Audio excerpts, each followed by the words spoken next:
Mark on the fast-moving Ghost Caboose. Welcome everyone. It is more of a Leeds-themed session, sort of. Just want to say hello to the lovely people of the Leeds University Union Music Library. And of course, the Hyde Park Picture House. Terrific tote bag. Today we're dealing with Jodorowsky's chapter of In the Way of the Tarot, chapter called How to Become a Mirror. It's very much about all of the tarologist, the reader in tarot, and something I find very fascinating, the role of therapy, and what therapy means and what it is. As far as I'm aware at the moment, therapy is not a straightforward thing. It's something involving the erasure of the ego of the therapist, also the sort of invisibility of the person giving, with many relations to psychoanalysis and Catholic confession, and the process of becoming a mirror for the querent or for the person requiring therapy, to me, is fascinating. So let's get started.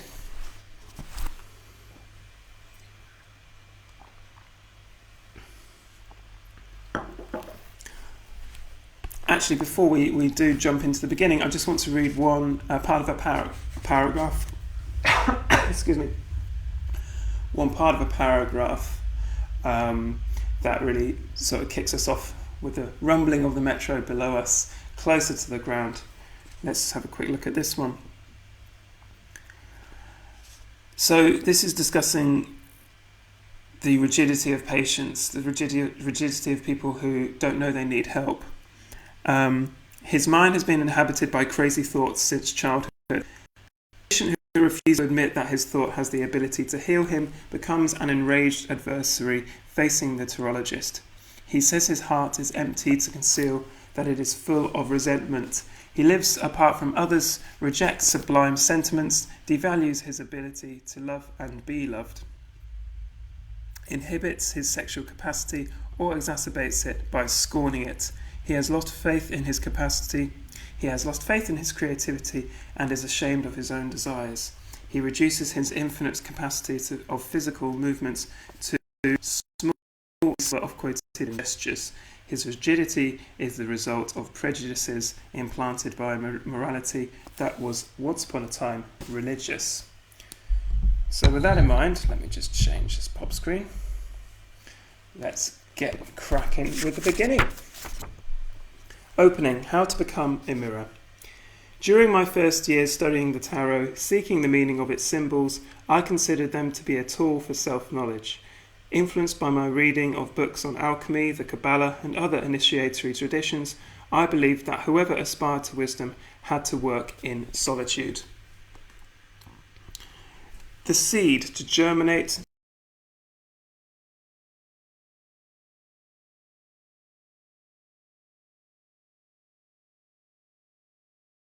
reach union with God must pass through the dark night of the soul in nakedness and purgation. This is a quote from St. John of the Cross's Dark Night of the Soul. In the happy night, in secret where none saw me, nor I beheld aught, nor I saw anything, without light or guide, save that which burned in my heart.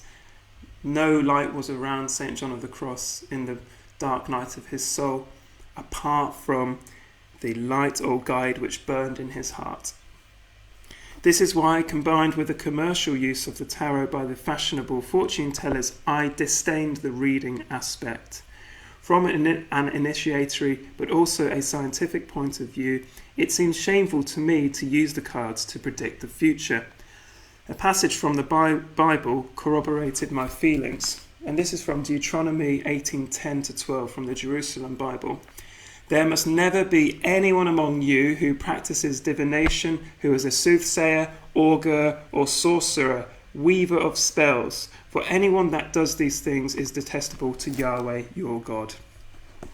However, having decided to confer upon the arcana the role of my only teacher, and committing myself to obey them totally, just as I had accepted the clue of Arcanum 16, the tower, to clarify my notion of God, I had to take into account a clear message from the High Priestess. Each of the major arcana quite clearly indicates an action that can be summed up in one verb. With the Fool, it is possible this word would be travel. With Empress, seduce. The Emperor, command. The Pope, teach. The lover, exchange. The Chariot, conquer. With Justice, balance. With the Hermit, enlighten. With the Wheel of Fortune, accept. With Strength, dominate. With the Hanged Man, sacrifice. With the Nameless Arcanum, eliminate. With Temperance, calm. With the Devil, tempt. With the Tower, celebrate. With the Star, give. With the Moon, imagine. With the Sun, create. With Judgment, live again. With the World, triumph. And in the case of the High Priestess, read. The flesh-coloured book that the nun is holding in her hands does not show words but 17 wavy lines. On one hand, this tells us that it is not an intellectual but an emotional message, and on the other, it refers us to Arcanum 17, the Star, in which a nude woman gives to the world what she has received from cosmic consciousness. This confirms that the High Priestess is not reading her book, but offering it. The thumb of her right hand is resting on one line, while that of her left hand is placed on two lines which it joins together. The same is true for the ribbons crossing over her chest. On the one closest to her body, there is a cross. On the one superposing one, there are two. And on the superposing one, there are two. This can indicate that an individual who has moved away from solitary study to giving to the other, the idea of potential. This convinced me that the purpose of the tarot was fulfilled when it was used to help others by means of a reading that consists of presenting arcana to the individual that have been transformed into a mirror of his or her soul. I am absolutely opposed to reading hypothetical futures. The notion of fate transmitted by the Greek theatre of antiquity, this superstition according to which everything has been written and that no one can escape his destiny, repulses me. If from the moment we are born a God is directing every step we take, what is the good of striving for anything at all? Should we believe that our life is inevitably laid out in advance and all we are allowed to do is submit? To confront the idea of reading the cards, I had to define my notion of future. The reading subject either has or does not have a purpose in his life. He acts in accordance with projects and he makes plans. When he starts worrying about knowing his future, he is depreciating his present actions, which he doubts. But the present is a fleeting instant. What weighs on the developments of the person receiving the reading is the past, which can act like a ballast that tends to cause the future repetition of traumatic experiences from childhood. I will either do or not do what others have done or did not do to me. Or as a source of energy that pushes us to progress, to change, in the best cases, transform ourselves. If I have to accept the existence of a preordained future, I would visualize the present as a point from which a fan of infinite paths departs. Let me say that again, Jodorowsky's idea of the present.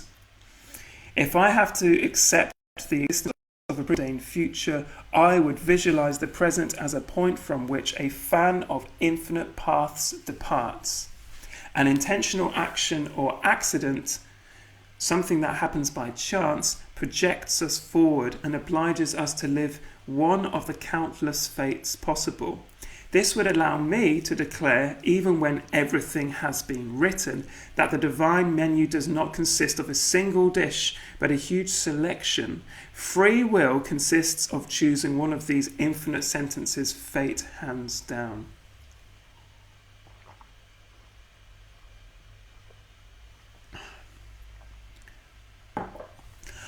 When we eliminate the illusion of reading the future, the tarot becomes a psychological tool and a tool for self-knowledge.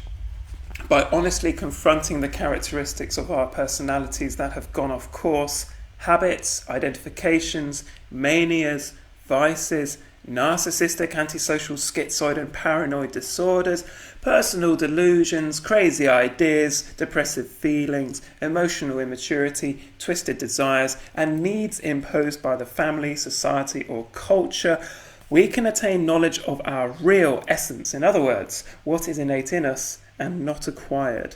The individual can stop being what others want so that he can become who he truly is.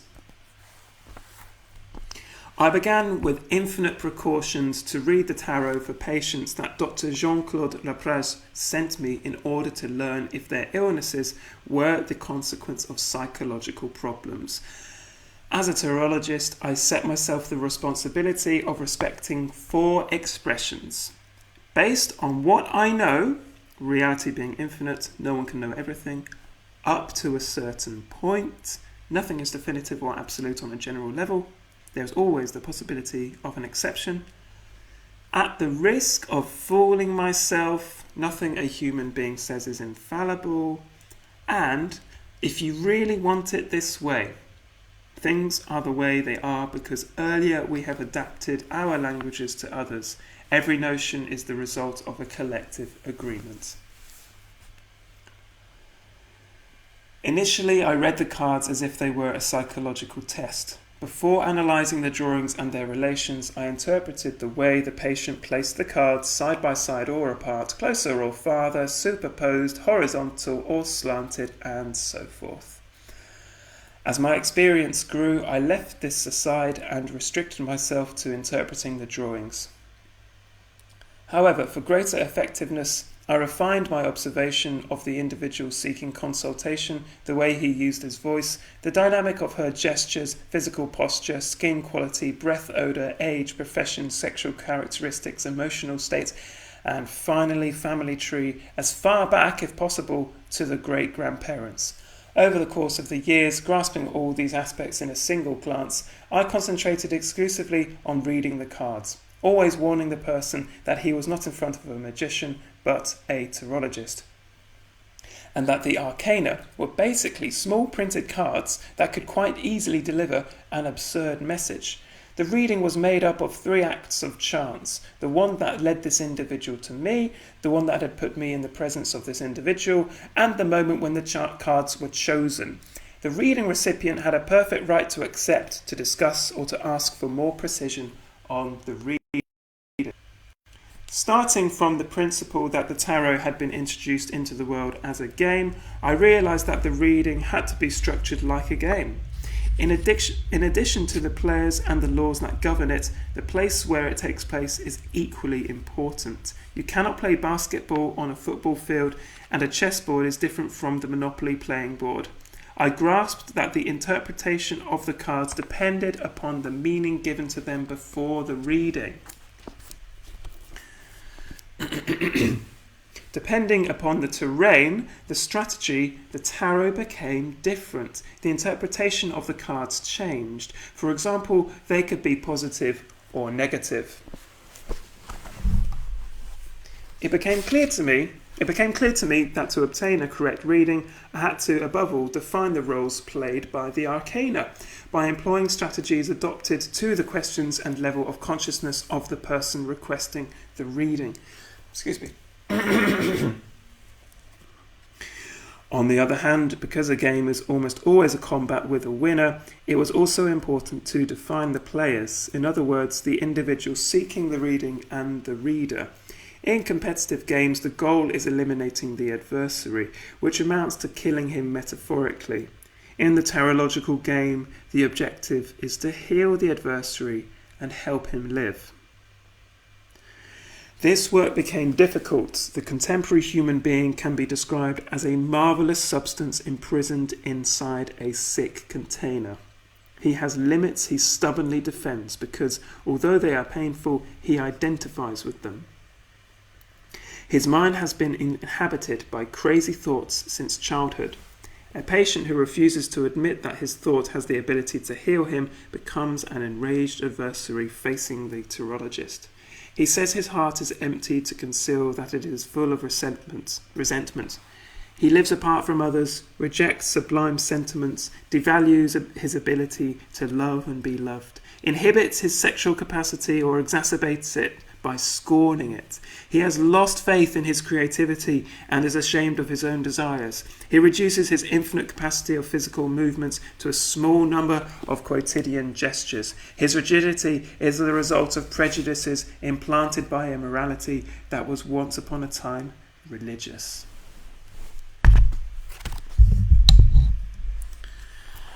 Excuse me, let me get this. The individual feels guilty about his actions, his desires, his feelings, and his thoughts.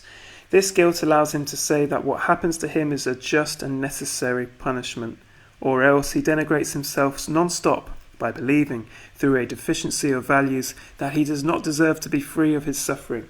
Or he justifies his mistakes by making excessive and sometimes ingenious excuses without ever making any effort to change. Or desires to love, desires to create, desires to dare, desires to imagine, desires endless things, and is drowning in the inactivity of desiring to desire. Or he even ardently but impotently desires to destroy those that bother him, eliminate those who have hurt him, or get revenge, only to finally destroy himself. Or else he hurls himself into sexual activity without ever managing to find complete satisfaction with any one individual. Or he needs notoriety like a drug and suffers from not having it or having to tolerate it, which makes him a psychological deaf mute, painfully spinning around himself. Or he behaves like a merciless critic, a permanent judge, incapable of recognizing the value of others, which compels him to obsessively compare himself to others, diminishing them to assure his own value. Or because of fear of transformation, he refuses to integrate new knowledge, flatters his own ignorance, and denies on principle. He is the person of no and maybe. On the other hand, the reading subject has the notion of a habitable space based on the idea of private property. He is accustomed to living in a reduced space with straight walls, in cubes. This creates a resistance within him to the idea of infinity. He cannot accept that he is living in the cosmos. He confuses home with prison. Conditioned by the politico-economic interests of the era, he has been taught that life is short. In the Middle Ages, it was considered natural to die at the age of 30. This is actually quite wrong. The mortality rate was very young for many people. Reduces the average, but in fact many people lived to much older than 40 in the Middle Ages. In the Renaissance it was 40, in the 19th century 60, and today it is 80. A few scientists grant us 120 for the 22nd century. But in reality no one knows the true human lifespan. If someone said the true span was thousands of years like certain trees, people would think he was crazy. In order to qualify time as money, society banishes the idea of eternity. The citizen is a consumer who must have a short life for industry to function. But are we really so ephemeral in reality?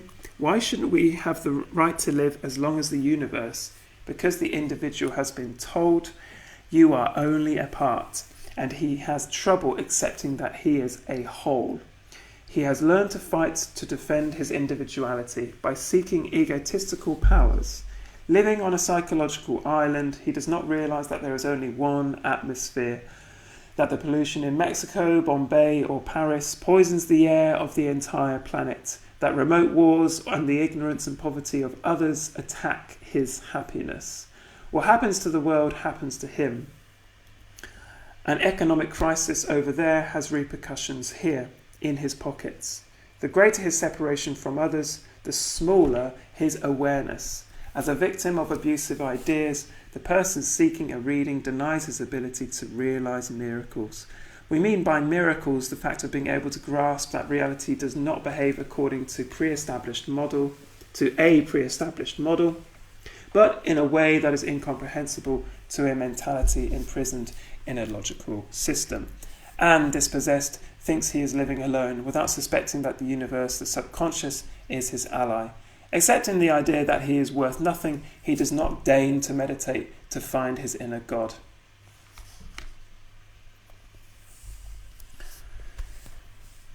Therapy, therefore, is about awareness.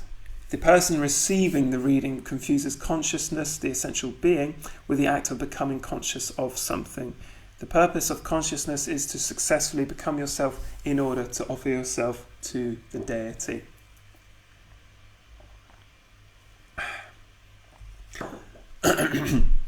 We do not possess a complete self automatically. We start with a seed that develops through successive mutations. Its first level is animal. The individual lives only to satisfy his material and sexual needs. He does not control his instincts and has no respect for others. His fear of losing makes him aggressive. The infantile level is next. Here the individual lives a superficial life because he or she does not accept aging or death. He or she refuses to meditate in order to know himself or herself, collects useless objects, and finds various means of distraction without any sense of responsibility. This is where we start with Jodorowsky's 4 stages of human life and psychological development, and he likens it to metamorphosis, not straightforward chronological growth. The first stage is the infantile level, of course. So later the romantic level awakens. The individual cannot control his or her emotions and is invaded by them.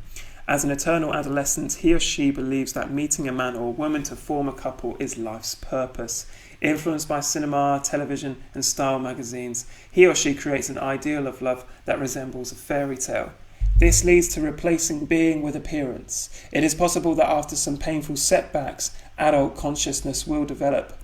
It is at this level that the other exists for the first time. The individual who now realizes that instead of demanding he or she should invest and become self-reliant can fall into the egotistical error of thirst for power.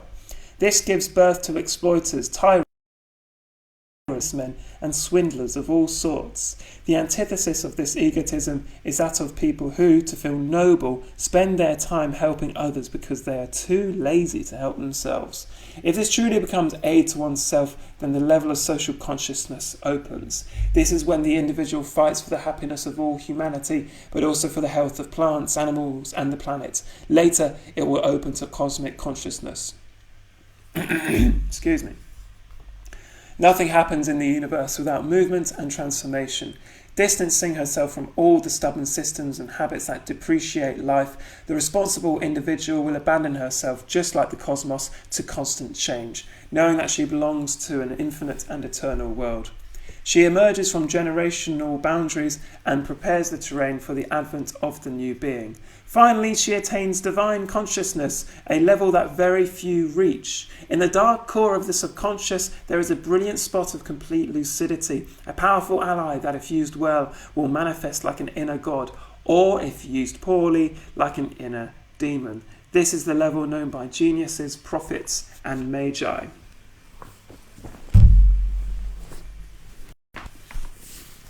If the tarologist, without advanced preparation, tries to lead the reading subject towards a transformation that raises his level of consciousness, this individual will react as if his teeth are being pulled.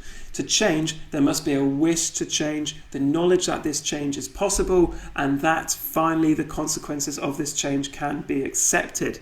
At the time of reading the cards, the tarologist should observe his subject as a doctor would, examining both body and soul. You should take into consideration the physical posture, muscular tension, stature, weight, skin quality and colour, breathing, and the points where the voice resonates. Next, feel the person's sexual preferences. Ask yourself if the person loves or is loved, and also what kind of ideas dwell in his or her mind. All this provides a revealing portrait of the consultant's level of consciousness. This portrait should be obtained with the greatest precautions. It could be that the consultation is motivated by superficial curiosity, or because it is not a revelation that is sought so much as a sedative that will make it possible to painlessly tolerate something about to happen. Giving is one thing, Forcing someone to receive is something else entirely. This to me is all about timing. A reading can easily become toxic. It is quite tempting for the all-seeing reader who takes his subjective conclusions for absolute truth to make catastrophic predictions that, although motivated by a sincere desire to help, can poison the person's mind.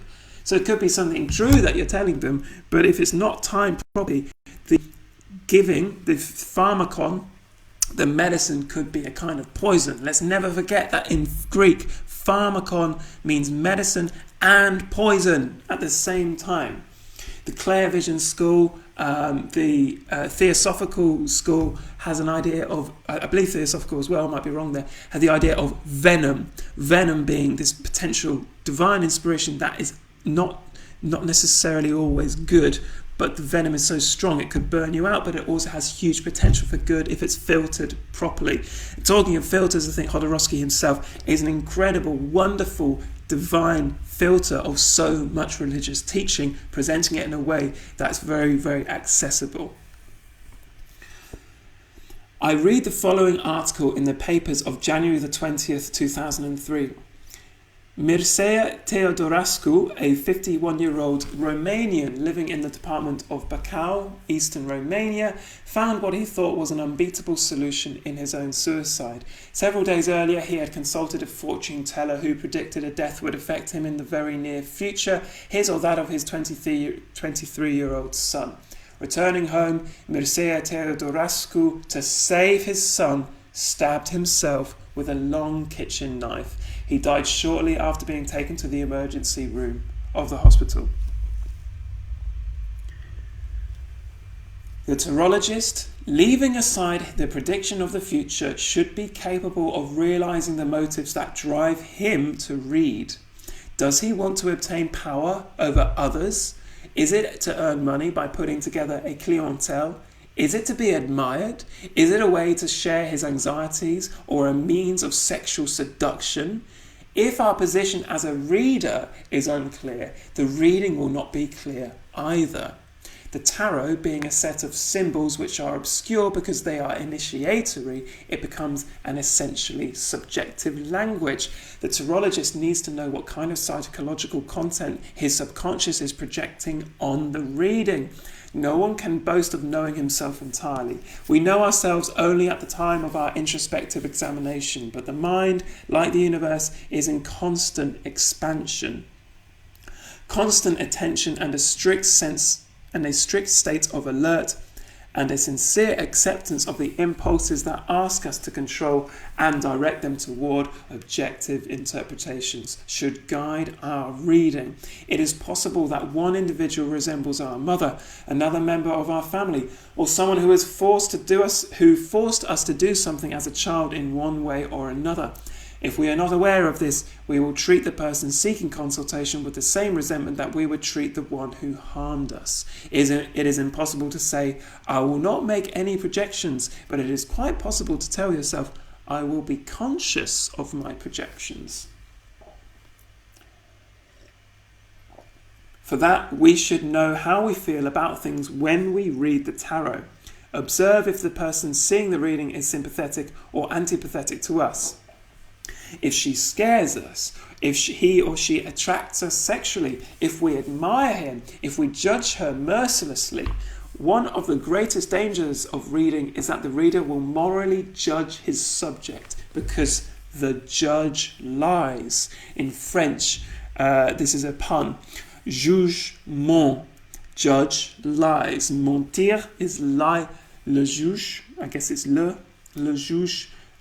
Ment, the judge lies. This is Arcanum 20. So how can we read without manipulating, without directing, without setting ourselves up as a master? In order not to fall into these errors, I made a vow to myself never to give advice, but to structure the reading in such a way that the solution comes to the person. To manage this, I relied on my study of dream analysis. The psychoanalyst should not explain to his patient the meaning of oneric symbols, or oneric, meaning dream symbols, I believe. This amounts to playing the role of father, mother, and plunging the patient into a persistent childhood. The patient should personally penetrate the messages his subconscious sends him. The analyst can present different solutions. The individual should choose the path that best suits him. Excuse me. To this end, the reader should attain a state of perfect neutrality by ignoring his desires, feelings, and opinions in an extreme act of self-sacrifice. If the tarologist succeeds as turning himself into an invisible man, who then is reading the tarot? Using a metaphor, I say it is a mirror. The level of the individual's consciousness is reflected by the purity of our mind. Using his own language, if it is a child, for example, we use childlike language, so we're using the language of the client themselves, of the querent themselves, and taking on the appearance of the other through our own emptiness and through our words and gestures, we shall manage to get the individual to read his own tarot. So we should forget the idea that you go for a reading, that someone reads for you. You're not reading. The person, the querent, is reading for themselves. Just have a quick check. I think the internet is really screwing up. Okay, it's okay. And last that you've all joined. So just to emphasize that again, I think this is such a beautiful chapter in The Way of the Tarot by Jodorowsky. The tarologist doesn't read.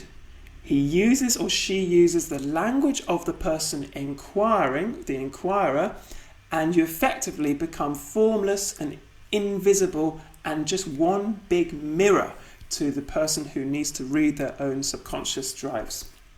In order to do that, the tarologist needs to be fully aware as much as possible and conscious of their own drives, their own desire to help and heal, which in itself can get in the way of proper curing or healing.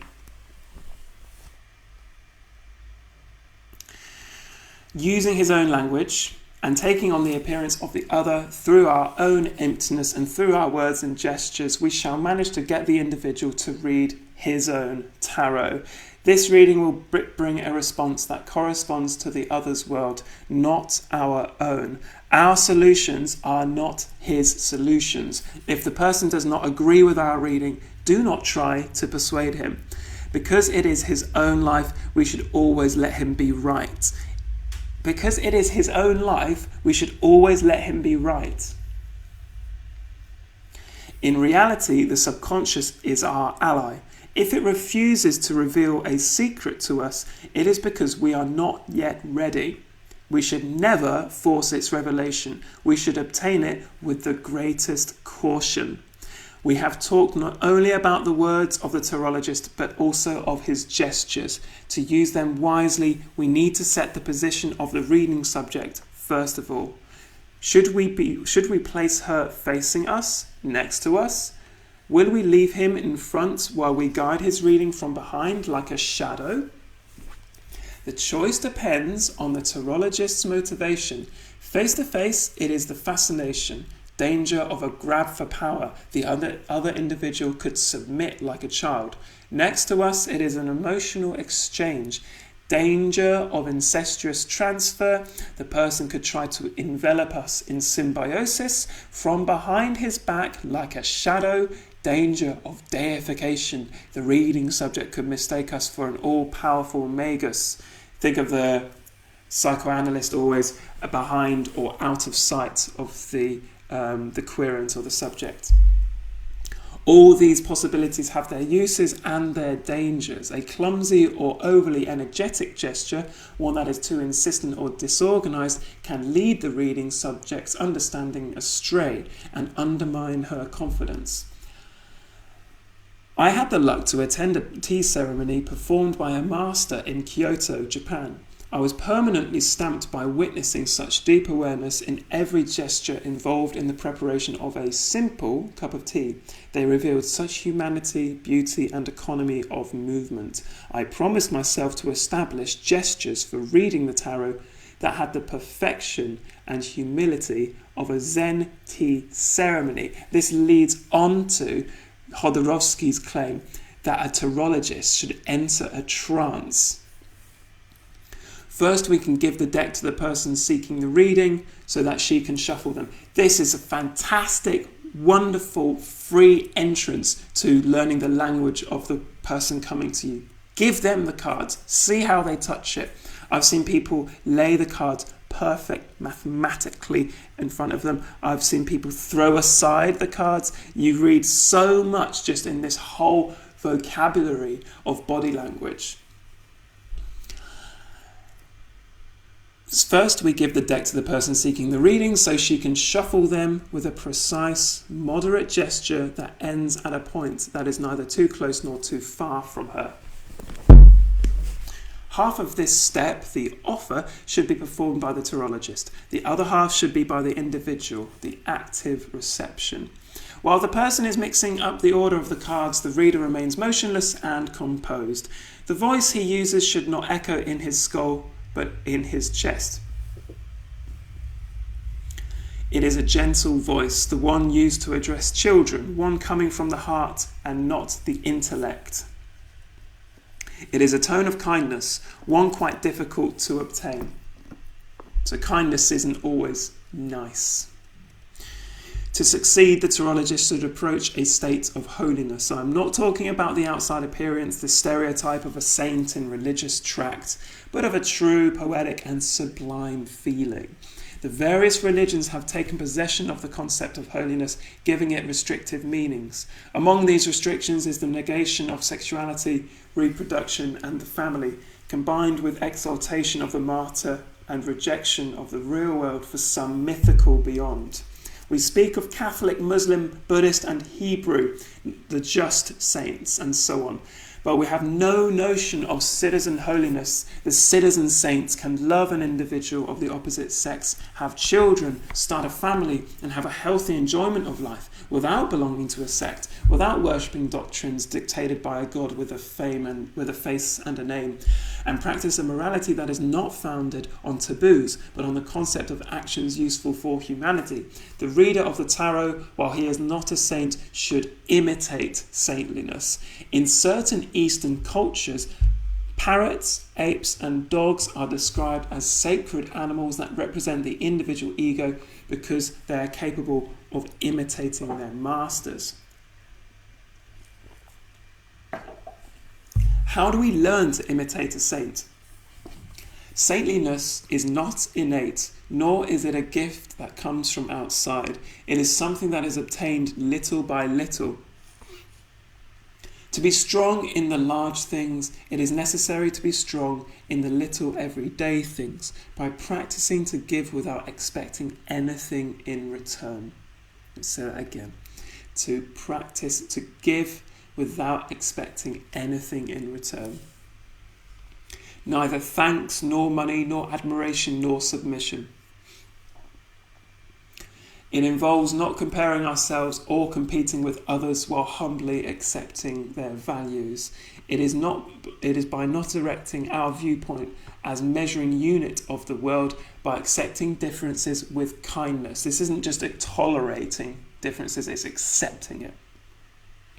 By learning, among many other things, to concentrate our attention, to control our thoughts, our desires and emotions during the reading, to vanquish our laziness, always to finish what we start, not to get upset if the individual for whom we are reading refuses to grasp consciousness, to do what we are doing the best we can to eliminate vices and manias, to perform acts of generosity without witnesses, to purify the mind by eliminating superfluous interests without falling into either excessive self-criticism or excessive self-indulgence, consciously to give thanks for every gift, to meditate, to pray to the inner God, to contemplate, to have conversations with ourselves on profound themes, to develop their meanings, to stop defining ourselves, to know how to listen, to not lie to others or to ourselves, to not revel in our pain or agony, to help our neighbour without making him dependent, to not seek to be imitated, to make lucid use of time,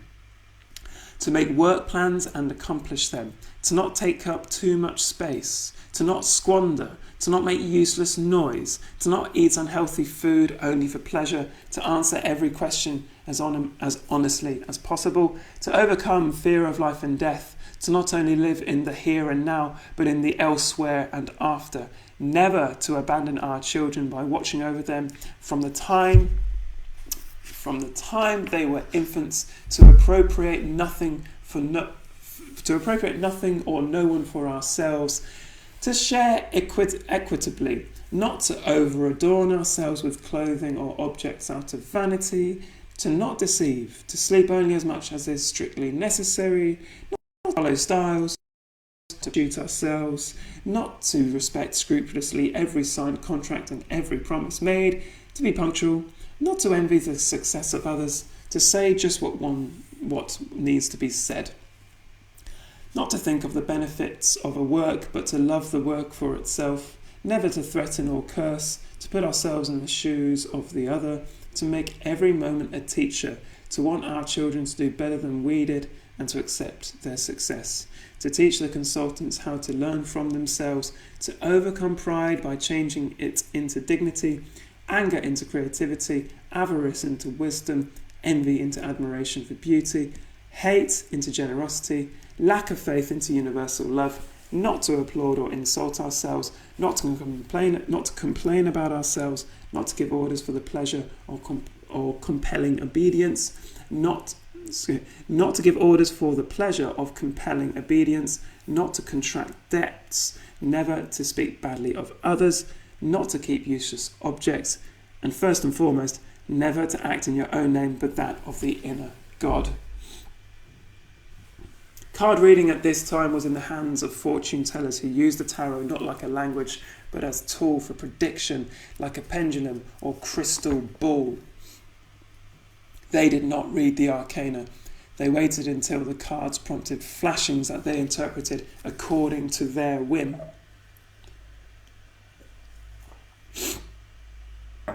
I remember my meetings in Paris with Madame Robin, or Madame Robin, I don't know, a famous clairvoyant who had earned her notoriety thanks to the publication of a pocket tarot, only the 22 major arcana, with extremely simple explanations at the foot of each card.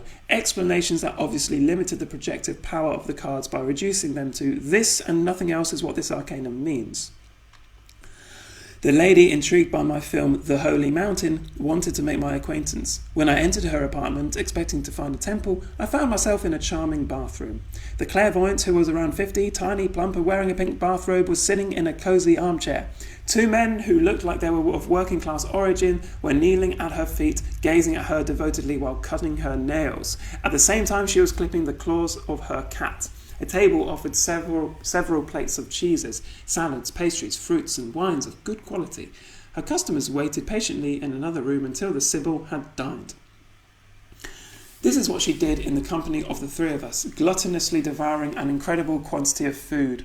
Film gossip interested her much more than my ideas of the tarot, or on the tarot.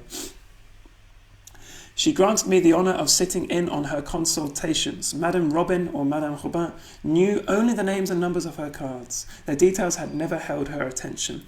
She used the tarot like an element intended to impress her clientele, striking them down with the air of the magician and spreading them with no reading strategy, letting fall from her lips whatever popped into her head. It was a kind of forced delirium to fill the consultation time with a lot of desultory predictions. Before beginning, she asked the customer his place and date of birth. She then strung together this rosary of unrelated predictions, most of which referred to love, work and health, intermixed with a host of astrological idiocies. Every time she predicted an accident, a broken leg, an injury, a troubling boil or a legal problem, she would give me a wink, letting me know that this impressed the client. This minor sadism added to a large quantity of imminent success. A bed of roses. Your problems are resolved. You will receive an excellent job offer. You will win a lawsuit. You will marry a rich man. Blah, blah, blah, blah, blah. I see you living in the house of your dreams. Had the purpose of creating dependent clients who would consult her on a regular basis. This monstrous and commercial way of using the tarot was not solely the fault of Madame Robin or Madame Robin. Her superstitious audience demanded this kind of thing from her. They were anxious to know their future, to feel important by acquiring a destiny at an affordable price. The Sibyl only gave that's what they wanted, subconsciously hers to manufacture. I meanwhile aspired to a true reading of the tarot, one that took into account my projections and those of the people consulting me, based on the vision of the card's details. 1 arcanum was a note, 2 a duet, 3 a chord, more than 3 a musical phrase. For 2 years I spent my weekends this way, reading the tarot for sick people, then little by little for the patients of psychoanalysts, osteopaths and various therapists interested in the experiments. When working with them, I observed that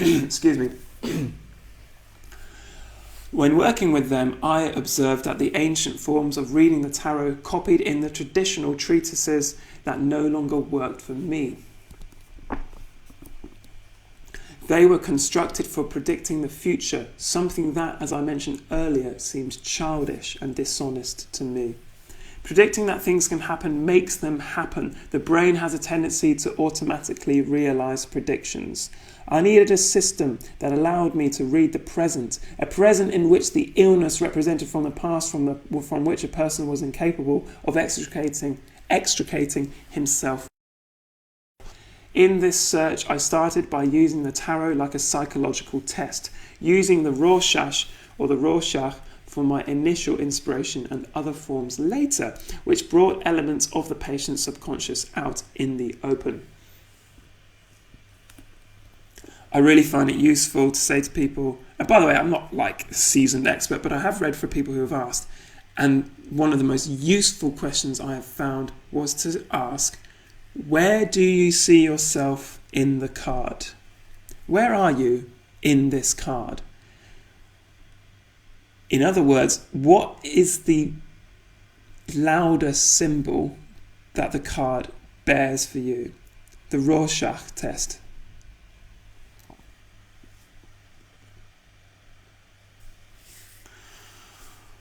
I baptized this activity as tarology. So bringing out the elements of the patient's subconscious out into the open. The tarologist reads the present, which is the true unknown for the consultant, even when this individual is in search of information on which she thinks to be her future. At the base of every problem, every illness, there is a lack of awareness of the traces of the past and the potentialities of the future.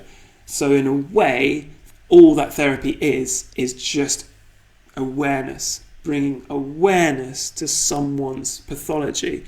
When the awareness is there, the problem inherently resolves itself. It's like David Lynch's idea. If the darkness is there, that's because there's no awareness of it. Once you cast the light on the darkness by definition goes away. The body knows how to cure itself.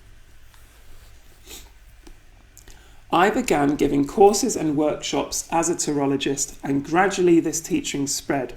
My former students number in the thousands around the world, even if the term tarology, having experienced an unexpected vogue, henceforth serves to designate practices that have nothing at all to do with this notion of the tarot. I inaugurated that unfortunate practice of telephone tarot from which so many charlatans profit today. When I did this, oh my goodness, excuse me. Let me just get this back here. Okay, well, we're going to have to suffer the consequences of this. Hey ho. When I did this during the era of the first free radio stations, I wished to successfully complete an experiment. Could someone read the tarot without knowing anything about an individual except for his or her voice?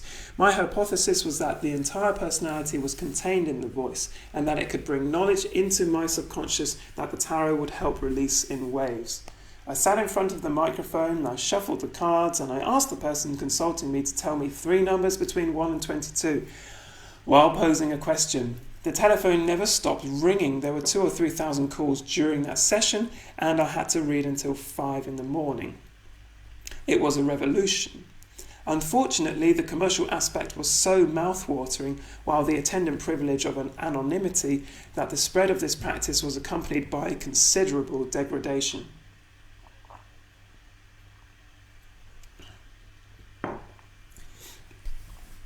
When I saw these businessmen not only exploiting the naivety of the public, but also treating their tarologist employees like slaves, most of whom were poor students, individuals of no profession who did not have any previous therapeutic training, I realised that I had to deepen not only the symbology of the tarot, but also the ethical code for reading it.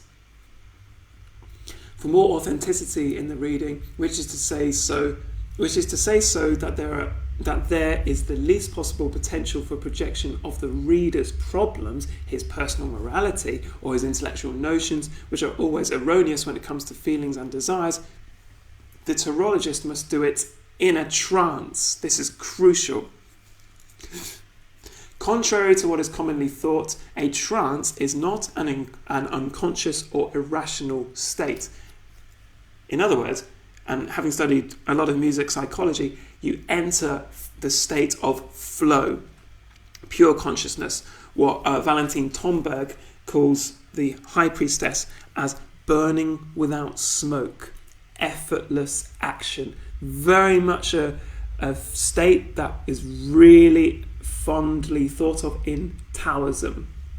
Effortless action, burning without smoke, or in music psychological terms, flow.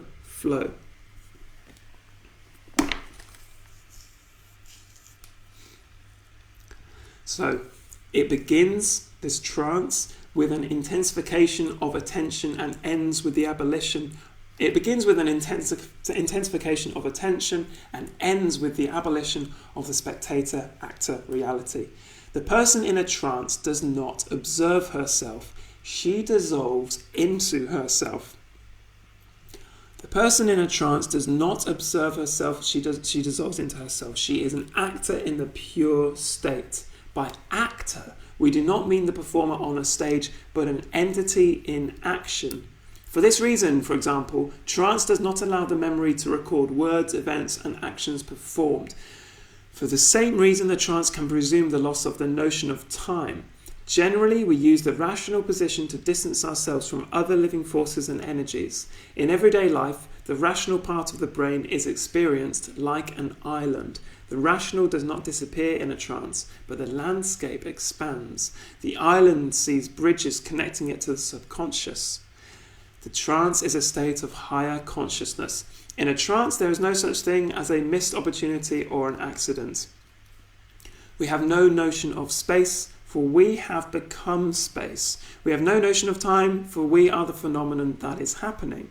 This is a state of extreme presence in which every gesture, every action is perfect. We cannot deceive ourselves because there is no plan or intention. There is only the pure action in the present. In a trance, the rational part of the mind is no longer afraid to liberate instinct, primitive as it may be, but become one with it. It also combines with the inexhaustible creative force conferred upon it by the individual's sexual nature. Remember, creation and sexuality, artistic and sexual creativity is the same thing in the tarot. It is the wands or the staffs or the batons. The body is experienced not as a concept of the past, but as the vibrant subjective reality of the present. The body makes no move commanded by rational forces. Forces belonging to other directions direct it. We could say that its movements are dictated by the collectivity or totality of reality. An animal in a cage has movements comparable to the rational position. The movement of a free animal in the forest is comparable to the trance. The animal in a cage needs to be fed at set hours. In order to act, the rational part of the brain needs to receive words. The wild animal feeds itself and is never fooled about its food. The individual in a trance is not moved by what he has learned, but by what he is. Falling into a trance while reading the tarot does not mean seeing all. The tarologist concentrates and sees one single thing, what he needs to see and nothing more. In this case, a trance is not all-seeing, but quite the contrary, an acute concentration of attention upon a single detail. That, of course, is hidden from ordinary consciousness.